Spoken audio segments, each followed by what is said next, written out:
Poitiers, ville historique qui vit Charles Martel stoppé le 25 octobre 732 l'invasion musulmane aux portes de la ville. Poitiers, l'un des berceaux de la chrétienté, rendu si célèbre par le très extraordinaire Saint-Hilaire au IVe siècle. Poitiers, ville magnifique d'une richesse artistique exceptionnelle. Et Poitiers qui s'écroule d'un seul coup dans la bassesse la plus sinistre, qui patauge dans les égouts du fascisme le plus ignoble, qui pactise avec les racistes dans ce qu'ils ont de plus glauque. Racontons brièvement cet écroulement soudain de Poitiers.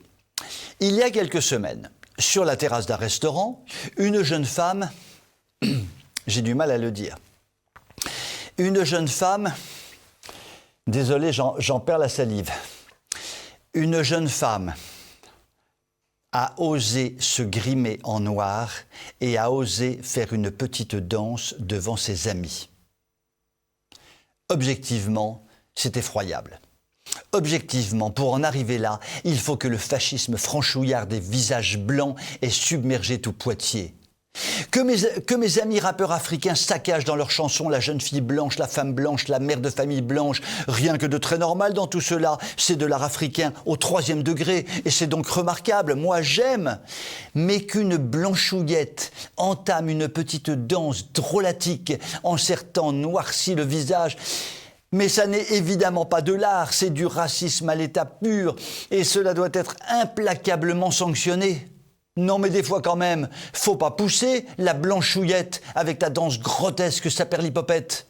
Dieu merci, merci mon Dieu, une personne bien intentionnée a filmé la scène et l'a postée sur les réseaux sociaux qui se sont évidemment enflammés. Halte au fascisme, halte au racisme. Le patron du restaurant, qui n'y est évidemment pour rien, s'est vu menacé de mort. Et ce n'est que justice. Eh bien évidemment. Plus personne ne fréquente désormais son restaurant fasciste. Et cela n'est que justice, qu'il aille au diable celui-là. Il faut quand même que les franchouillards fascisants comprennent une bonne fois pour toutes que la race blanche, vouée à disparaître rapidement, ne mérite pas la moindre considération et mérite d'être avilie par tous les moyens. Ce n'est que justice. La race noire a donc désormais tous les droits sur la race blanche, peuple d'esclaves. En revanche, les populations africaines, devenues par le miracle du wokisme, l'alpha et l'oméga de toute vie sur Terre, ne peuvent en aucun cas être critiquées ou être parodiées. Elles sont désormais la race dominante, la race supérieure qui dominera bientôt l'Europe grâce aux bienfaits de l'immigration et de la démographie.